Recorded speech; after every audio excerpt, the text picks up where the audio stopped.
Kidney creatinine जो है वो 18 है, 18 पे है और हेमोग्लोबिन भी इनका कम है और साथ ही डायलिसिस भी हो चुकी है। तो क्या ऐसी परिस्थिति में संभव है कि किडनी को रिवाइव किया जा सकता है? Okay, slow and steady wins the race. Right. जल्दी का काम शैतान का। By Karma Ayurveda and doctor Puneet is known as a fraud doctor. स्वागत है आप सभी का नेशनल खबर पे। व्यूअर्स की बात नेशनल खबर के साथ हम व्यूअर्स की बात आज करने वाले हैं, आपके सवाल और डॉक्टर पुनीत के जवाब। कर्मा आयुर्वेदा के जब आप साक्षात्कार देखते हैं, डॉक्टर पुनीत के साक्षात्कार देखते हैं, तो आपके मन में तमाम तरीके के सवाल उठते हैं और सोशल मीडिया पे जाकर आप जब सर्च करेंगे तो कई तरीके के हैशटैग सामने आते हैं। क्या सच है उन हैशटैग्स का, इसके बारे में जानते हैं। हम आज मौजूद हैं कर्मा आयुर्वेदा में और मेरे साथ मौजूद हैं कर्मा आयुर्वेदा के chairman and founder doctor Puneet. So welcome. Thank you. और आज का ये साक्षात्कार हमारे लिए बहुत खास होने वाला है क्योंकि पिछले 1-1.5 सालों में तमाम जो लिस्ट है व्यूअर्स के सवालों की वो मैंने खाका तैयार कर लिया है और आपसे जवाब हर व्यूअर एक्सपेक्ट कर रहा है। तो इसी घड़ी में शुरू करते हैं। सबसे पहला जो सवाल है व्यूअर का वो ये है कि किडनी सिस्ट है जिसके लिए सारे परहेज कर लिए, मतलब जो जो डॉक्टर्स ने बोले हैं, ग्रीन वेजिटेबल्स कौन से नहीं खाने, क्या नहीं करना है, कौन से फ्रूट्स नहीं खाने, वो सब कर लिया, लेकिन फर्क नहीं है। क्या कारण है इसके पीछे? देखो प्रज्ञा, किडनी सिस्ट जो होते हैं ना, ये क्या है पहले हमें देखना पड़ेगा। क्या वो पॉलीसिस्टिक किडनी डिजीज है? पॉलीसिस्टिक किडनी डिजीज जो होती है वो एक जेनेटिक प्रॉब्लम होती है जो पेरेंट्स से बच्चों में और आगे उनके बच्चों में ट्रांसमिशन होता रहता है उसका। तो उसमें क्या होता है कि एज के साथ साथ ना वो सिस्ट जो है वो साइज में ग्रो करते चले जाते हैं। ये एक जेनेटिक प्रॉब्लम है। वो साइज में जब सिस्ट ग्रो करते हैं तो किडनी का जो फंक्शन है ना वो भी डिस्टर्ब होता चला जाता है। किडनी की कार्य क्षमता प्रभावित होती चली जाती है। तो ये जो प्रॉब्लम है इसका ट्रीटमेंट जो है ये बहुत कठिन है क्योंकि जेनेटिक प्रॉब्लम है पॉलीसिस्टिक किडनी। लेकिन इसके अंदर कुछ प्रिकॉशन ले सकते हैं। जैसे हम पेशेंट को कुछ तरह की एक्सरसाइजेस बताते हैं जिससे सिस्ट का साइज कुछ हद तक कंट्रोल हो पाए। डाइट कुछ बताते हैं पॉलीसिस्टिक जी, या कुछ और ट्रीटमेंट देते हैं कि कुछ कुछ चीजें कंट्रोल हो पाए।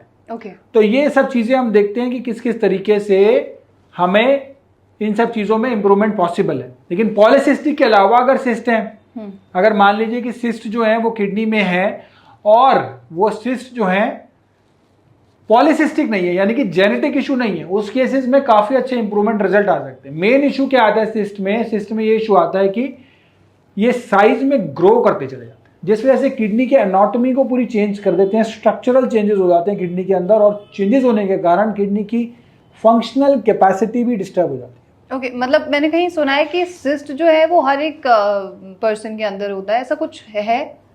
देखो सिस्ट ऐसा नहीं है कि इट्स अ कॉमन फिनोमेना, ऐसा नहीं है, बिल्कुल भी नहीं है। किडनी के अंदर अगर कोई सिस्ट है, 1-2 सिस्ट होते हैं बहुत से लोगों की किडनी में, वो कोई प्रॉब्लम नहीं कर रहे होते, वो डिस्टर्ब नहीं कर रहे होते किडनी के फंक्शन को, तो वो हार्मलेस हो जाते हैं। लेकिन जैसे ही ये नंबर इंक्रीज होता चला जाता है और पॉलीसिस्टिक किडनी जो एक अलग प्रकार की कंडीशन होती है और साइज में भी वो ग्रो करते चले जाते हैं, वो एक अलग सिनेरियो पूरा डेवलप हो जाता है। लेकिन अगर 1-2-4 सिस्ट हैं, फैमिली हिस्ट्री नहीं है, ऐसे केसेस में सिस्ट पे कंट्रोल किया जा सकता है। मतलब कुछ एक्सरसाइज, कुछ diet, medicine, exercise, acupressure, we always focus on the holistic approach for the body. देखो ऑर्गन जो है ना वो अलग नहीं है। मैं बोलूँ आप जैसे हम एलोपैथी में क्या होता है कि एक ऑर्गन खराब हुआ या ऑर्गन में प्रॉब्लम आई उससे रिलेटेड दवाई दे दी। हम we consider body as a whole. हमारी फिजियोलॉजी जो है वो हमारी साइकोलॉजी से कंट्रोल हो रही है। हमारी बॉडी, आपने देखा होगा, आपको गुस्सा आता है, आपका खाना खाने का मन नहीं करता, नहीं करता ना, खाना भी नहीं चाहिए उस समय क्योंकि बॉडी को लगेगा नहीं, क्योंकि आपकी बॉडी उस समय उस पोजीशन में नहीं है कि आपके बॉडी को एब्जॉर्ब करे वो खाना। लेकिन अगर आपके हार्मोन्स अच्छे हैं, आप खुश हो, आपका खाने में भूख ज्यादा लगती है। तो ये सारी चीजें जो है बहुत चीजें डिपेंड करती हैं कि आपका माइंड में साइकोलॉजी कैसी है, फिजियोलॉजी, यानी कि हैप्पी हार्मोन्स रिलीज होंगे, बैड हार्मोन्स रिलीज होंगे, सैड हार्मोन्स रिलीज होंगे। ये सारे हमारे आसपास जो है माहौल के ऊपर भी निर्भर करता है, एनवायरनमेंट के ऊपर भी निर्भर। तो हमारी पूरी बॉडी जो है that is considered as a whole. That is why meditation, हम उस पर भी बहुत ज्यादा जोर देते हैं जब पेशेंट आता है। आप हेल्थ क्या है? Health is the complete wellbeing of physical, mental. Physical में आपकी बॉडी जो दिख रही है, मेंटल यानी कि माइंड आपका फिट होना चाहिए। माइंड के लिए हम मेडिटेशन भी एडवाइस करते हैं। सोशल, आप सोशली कनेक्टेड हैं तो human is a social animal, socially भी वो फिट होना चाहिए। Okay. And the last aspect is spiritual. Spiritually भी वो आप जाते हो ना मंदिर में, पॉजिटिव वाइब्स आने लगती हैं। राइट। आप एक ऐसी जगह बैठे हो जहाँ पे अच्छी वाइब्स हैं तो आपकी बॉडी अच्छा महसूस करती है, अच्छा फील करती है। तो स्पिरिचुअली भी कहीं ना कहीं से कनेक्टेड रहना बहुत ज्यादा जरूरी है। जहां आपको अच्छा लगे वो जरूरी है। अब एक टर्म होती थी पहले की आयुर्वेद जो है ना वो आस्तिक के लिए बने। अब आस्तिक जो टर्म है ना वो एक बड़ा ही जेनरिक टर्म है। आस्तिक मतलब आप नास्तिक के ऑपोजिट जो आस्तिक होते हैं, धार्मिक नहीं होता आस्तिक का मतलब। आस्तिक का मतलब है आपका किसी भी चीज के अंदर गहरा विश्वास होना या गहरी रुचि होना, तो आप आस्तिक हैं। अब वो आप किसी गुरु के प्रति भी रुचि हो सकती है, किसी आपके पर्टिकुलर टॉपिक के प्रति भी रुचि हो सकती है। अगर मेरी आयुर्वेद के प्रति रुचि है तो मैं भी आस्तिक हूँ। आस्तिक तो आपको आस्तिक होना जीवन में बहुत ज्यादा जरूरी है। मतलब कुल मिला के ये है कि अगर आपके मदर फादर को प्रॉब्लम है सिस्ट की और आपको है तो वो ट्रीट नहीं हो सकता है। पॉलीसिस्टिक किडनी डिजीज की श्रेणी में अगर आता है, जेनेटिक प्रॉब्लम है, फैमिली हिस्ट्री चलती आ रही है, तो उस केसेस में हमें और डीप जाना पड़ेगा। वो सिस्ट जो होते हैं वो साइज में बढ़ते चले जाते हैं। So that is one hindering factor कि वो साइज में ग्रो कर रहा है, किडनी की स्ट्रक्चरल एबिलिटी को चेंज कर रहा है। ठीक है, अब दूसरे सवाल पे आते हैं। एक और जो व्यूअर है उनका सवाल है कि किडनी क्रेटिनिन जो है वो 18 है, 18 पे है और हेमोग्लोबिन भी इनका कम है और साथ ही डायलिसिस भी हो चुकी है। तो क्या ऐसी परिस्थिति में संभव है कि किडनी को रिवाइव किया जा सके? किडनी क्रेटिनिन 18 है, डायलिसिस इनकी हो चुकी चल रही है, मतलब हो चुकी है, मतलब चल रही है। तो अभी डायलिसिस अगर सप्ताह में 2 बार हो रही है, 3 बार हो रही है, तो उसे ग्रेजुअली रिड्यूस किया जाएगा। देखो क्या होता है, ये आप 5वीं मंजिल पे खड़े अगर कोई पेशेंट, 5 स्टेजेस बताई गई हैं किडनी फेलियर की, 5वीं स्टेज पर आके डायलिसिस का प्रारंभ होता है, डायलिसिस स्टार्ट होता है जी। तो अगर डायलिसिस को हमें रिड्यूस करना है, कम करना है, तो पहले हमें देखना पड़ेगा 5वीं स्टेज से 4थी स्टेज पर आ जाए पेशेंट। ठीक है, अब हम ग्रेजुअली करेंगे। अभी इस केस में हमें क्या है करना है, एक ही स्टेप आगे चलना है कि डायलिसिस की इनको आने वाले समय में डिपेंडेंसी ना रहे। बॉडी जो है वो बिना डायलिसिस के इतनी सक्षम हो जाए कि अपने जो रिक्वायर्ड चीजें हैं वो कर पाए, लाइफस्टाइल आपका जो है वो डायलिसिस पर निर्भर ना रहे। ठीक है, पहले उतना आप काबिल हो जाए, आपकी बॉडी जीएफआर बढ़ जाए, जीएफआर बढ़ जाए, 15 ml पर मिनट के आसपास आ जाए। Once that has been achieved, 15 ml per minute अगर आ गया तो आपको डायलिसिस पर निर्भरता की जरूरत नहीं है। तो अभी मैं ये नहीं कहता कि आप एकदम से सब चीजें छोड़ के डायलिसिस बंद करके आप जो है दवाइयां ले लो। ग्रेजुअली होती हैं चीजें। डीटीपीएस स्कैन होगा, उसके अंदर कितना आपका किडनी फिल्टर कर रहे हैं वो पता चल जाएगा। उसके बाद 3 माह के पश्चात दोबारा से डीटीपीएस स्कैन होगा। इन बिटवीन डाइट, मेडिसिन, योग, सब चीजें आप लग के फॉलो करना। अब अगर सप्ताह में 3 बार डायलिसिस चल रहा है मान लो, तो हम 2 बार कर देंगे। 2 बार चल रहा है तो 1 बार कर देंगे। ठीक है, और फिर 10 दिन में 1 बार, 15 दिन में 1 बार। It is a gradual process. इसे टेपर डाउन किया जाएगा, एकदम से बंद नहीं किया जाता डायलिसिस को, क्योंकि बॉडी जो है वो डायलिसिस पर निर्भर हो चुकी है, डिपेंड हो चुकी है। Simultaneously we are going to look कि किस तरीके के सिम्टम आ रहे हैं। पैरों में सूजन तो नहीं आ रही, पेट में सूजन तो नहीं आ रही, आंखों के नीचे सूजन तो नहीं आ रही, उल्टी तो नहीं आ रही, सांस लेने में दिक्कत तो नहीं हो रही। इस तरह के सिम्टम्स अगर रिड्यूस होते चले जा रहे हैं तो डायलिसिस तो वैसे ही 50% और जल्दी बंद हो जाएगा। सिम्टम अगर नहीं है तो डायलिसिस पे तो डायलिसिस का प्रोटोकॉल, एक तो मैंने जो बताया वो है 15 ml पर मिनट का, 25 ml है, बट एक्चुअली 15 ml तक भी जरूरत नहीं पड़ती। अच्छा। दूसरा दूसरा प्रोटोकॉल है कि सिम्टम अगर किसी को बहुत जल्दी आ जाते हैं, किसी के सूजन इतनी ज्यादा हो जाती है पैरों में, क्रेटिनिन उसका 1.5-2 है, सूजन आ गई पैरों में जी। अब उस केस में वो सूजन जो है वो लंग्स में जाके नुकसान करेगी। ठीक, जब वो लेटेगा वो पानी लंग्स में चला जाएगा, तो उस केस में डायलिसिस हो सकता है जल्दी कराना पड़ जाए ताकि वो पानी जो है वो निकल जाए जी।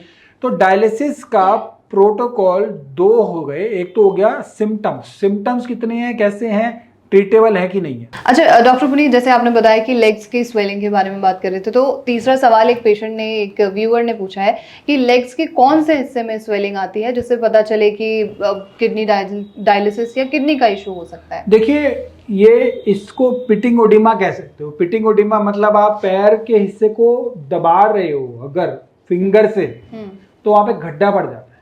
गड्ढा पड़ जाता है मतलब पिटिंग ओडिमा, यानी कि वहां पे वाटर रिटेंशन है, यानी कि वहां पे सूजन है, यानी कि वहां पे किडनी फिल्टर पानी नहीं कर रही और पानी जाके पैरों में इकट्ठा हो रहा है। मैं आपको दिखाना चाहूंगा ये पिटिंग ओडिमा कैसे फील कर सकते हैं। जी जी जी। एक बार आप आइए। तो ये आप देख सकते हैं कि जैसे यहाँ पे अगर किडनी पेशेंट है तो यहाँ पे अगर हम दबाएंगे तो एक प्रकार का गड्ढा इनका नहीं पड़ा, ये एज इट इज यहाँ पे वापस आ गई स्किन। लेकिन अगर किडनी पेशेंट होगा, अगर हम इसको प्रेस करेंगे तो वो इतनी जल्दी वापस नहीं आएगा और उसमें धंस जाएगी स्किन। मतलब ये गड्ढा दिखेगा वहां पे। हाँ, गड्ढा अंदर हो जाएगा, तो इससे हम कहते हैं पिटिंग ओडिमा, मतलब पिट बन गया, गड्ढा बन गया। ठीक है, तो ओडिमा मतलब सूजन। अच्छा, तो सूजन के कारण गड्ढा बन गया। अच्छा, अब एक नेक्स्ट व्यूअर का सवाल है कि क्रेटिनिन अगर 9.4 है तो क्या डायलिसिस की जरूरत पड़ सकती है?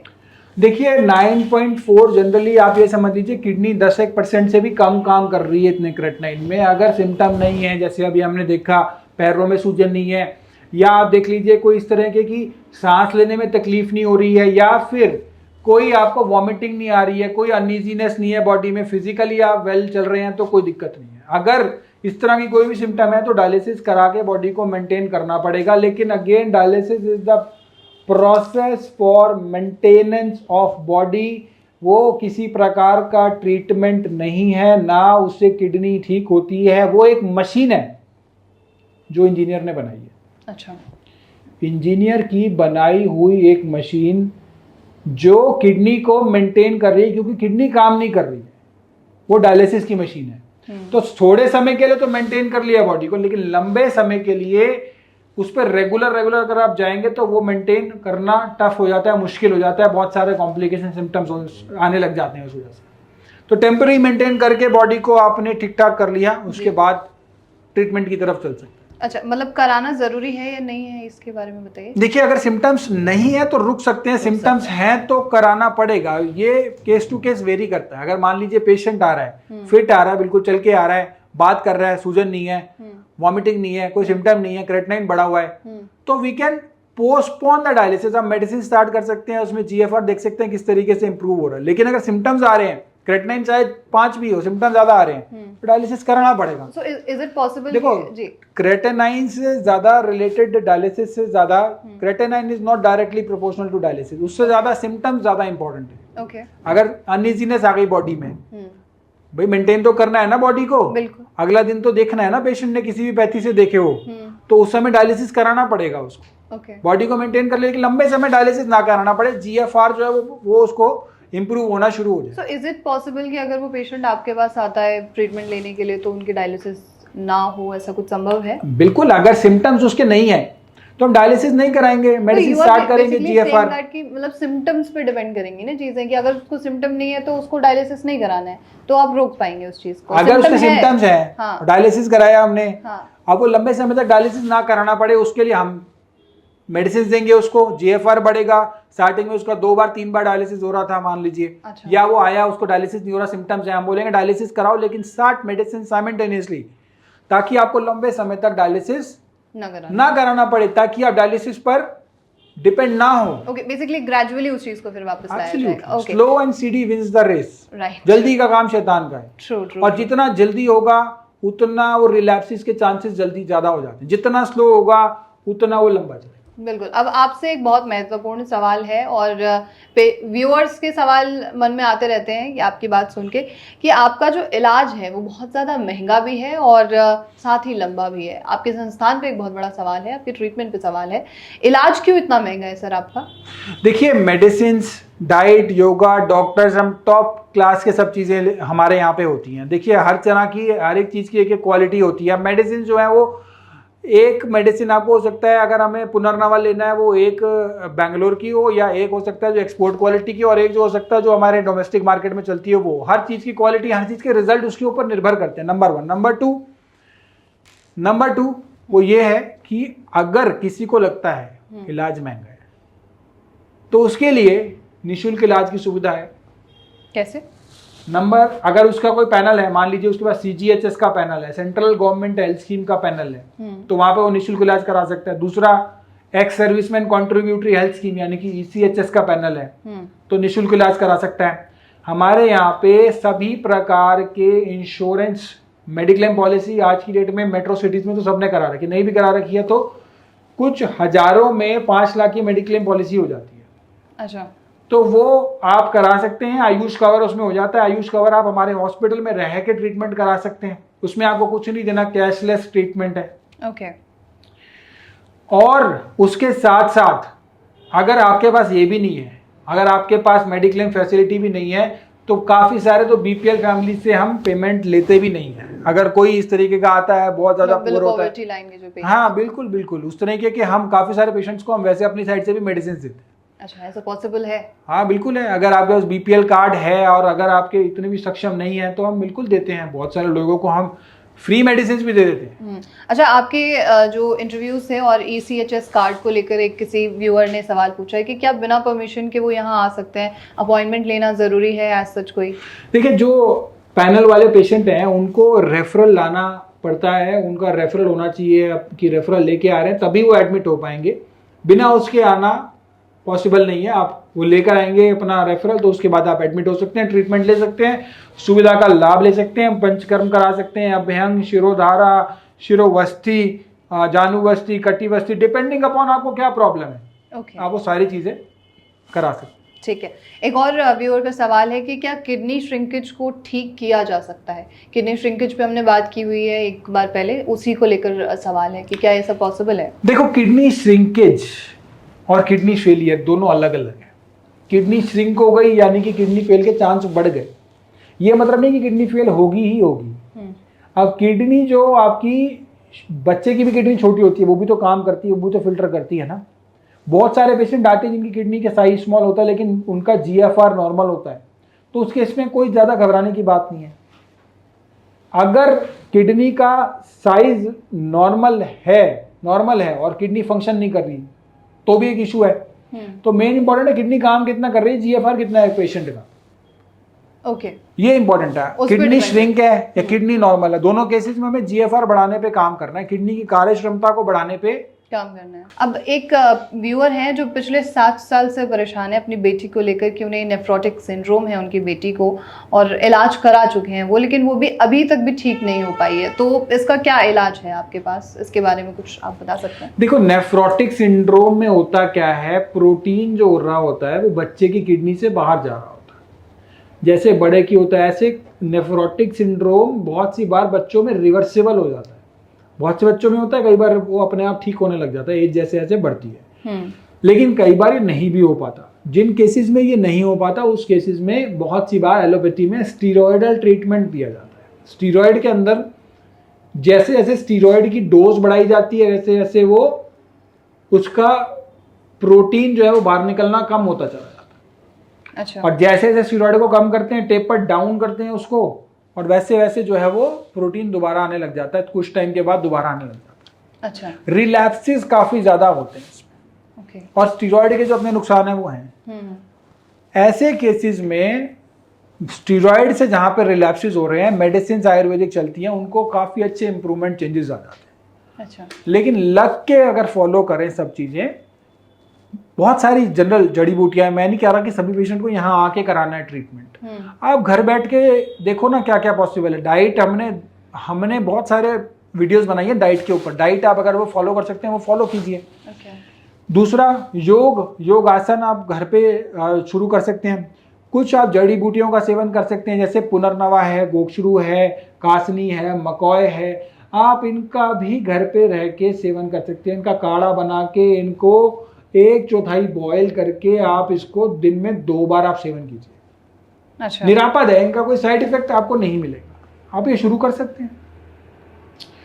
इनसे अगर आपको ठीक होता है बहुत अच्छी बात है, नहीं होता तब आप हमारे यहाँ पे आए। एक चीज, किसी भी एक जड़ी बूटी की एक लिमिट तो होगी ना। आपने कहा साइड इफेक्ट नहीं है, लेकिन अगर उसको लगातार कुछ सालों तक उसका सेवन किया जाए तो कुछ ना कुछ तो इफेक्ट होगा ही उस चीज का। नहीं, 3 महीने तक ही सेवन करना है। 3 महीने तक सेवन, ये नहीं कि आप रोज ही खाते जा रहे हो, अनलिमिटेड खाते जा रहे हो। हर चीज का साइड इफेक्ट है। आप अगर 1 रोटी खाते हो, आप 10 रोटी खा रहे हो, पेट खराब हो जाएगा। ऑब्वियस सी बात है। साइड इफेक्ट है, रोटी का भी साइड इफेक्ट आ गया। तो आपको ये देखना है कि आप ये ज़्यादा मात्रा में नहीं करना है। दिन में आप 2 बार हमारे डॉक्टर से निःशुल्क परामर्श ले सकते हैं। आप इसके बारे में आप नीचे दिए हुए नंबर्स पर या किसी भी हमारे डॉक्टर से बात करके आप पूछ सकते हैं इसका सेवन कैसे करना है। उसका कोई शुल्क नहीं है, उसका कोई परामर्श शुल्क नहीं है। क्या आप भी किडनी की समस्या से परेशान हैं? क्या आपको भी डायलिसिस या ट्रांसप्लांट बोल दिया गया है? क्या आपका भी क्रेटिनिन बढ़ा हुआ है? क्या डायलिसिस आप करा रहे हैं या आपको ट्रांसप्लांट एडवाइस कर दिया गया है? तो समय आ चुका है आयुर्वेद की शरण में आने का और अपनी पैथी को बदलने का। यदि आप इन सब में से किसी भी चीज से पीड़ित हैं तो आप हमारे हॉस्पिटल और हमारे क्लिनिक्स पर आकर हमारे डॉक्टर्स से, जो किडनी के लिए काफ़ी सारे पेशेंट्स देखने का एक्सपीरियंस रखते हैं, उनसे आके मिल सकते हैं और उनसे अपनी बीमारी के बारे में जान सकते हैं। मेडिसिन, डाइट, गाइडलाइंस, एक्यूप्रेशर, योग, सब चीज़ें हमारे डॉक्टर्स आपको अच्छे से एक्सप्लेन करेंगे, जिससे आपको आपकी बीमारी को जीतने में बहुत मदद मिलेगी। अभी कॉल करें 8800222369। अच्छा, अब एक आखिरी और सबसे बड़ा सवाल मेरे लिए आपके लिए ये है कि जब अगर हम ऑनलाइन सर्च करते हैं कर्मा आयुर्वेदा या डॉक्टर पुनीत सर्च करते हैं तो #फ्रॉड, #लुटेरा डॉक्टर, अलग अलग तरीके की शब्दावलियों का उपयोग आपके संस्थान के लिए और साथ ही आपके लिए भी किया जाता है। और ऐसा नहीं है कि मैं आपको आज से देख रही हूँ, आपको कई सालों पहले भी मैंने आपका एक इंटरव्यू देखा था। लेकिन ये क्यों हुआ है?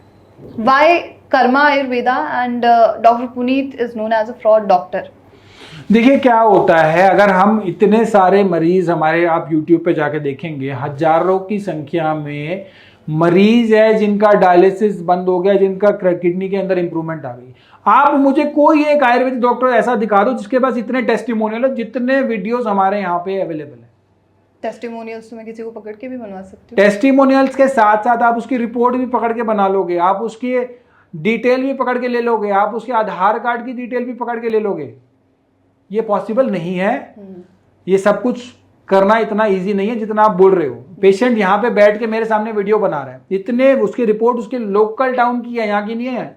जहां से वो रहता है वहां की रिपोर्ट है, वो अपने गांव की भाषा में मेरे से बात कर रहा है।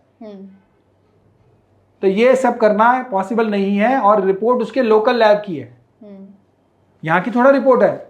तो अब सारे पूरे इंडिया में तो मैं लैब में संपर्क नहीं कर सकता ना। इसके पीछे कारण क्या है सर? मतलब व्हाई? मैं वही बता रहा हूँ कि आपको इतने सारे लोग, अगर एक इंप्रूवमेंट आती है, इतने सारे वीडियोस हमारे पास अवेलेबल है जिनको इंप्रूवमेंट आई है, बिफोर आफ्टर में इंप्रूवमेंट आई, तो बहुत सारे लोगों की दुकानें बंद होती हैं।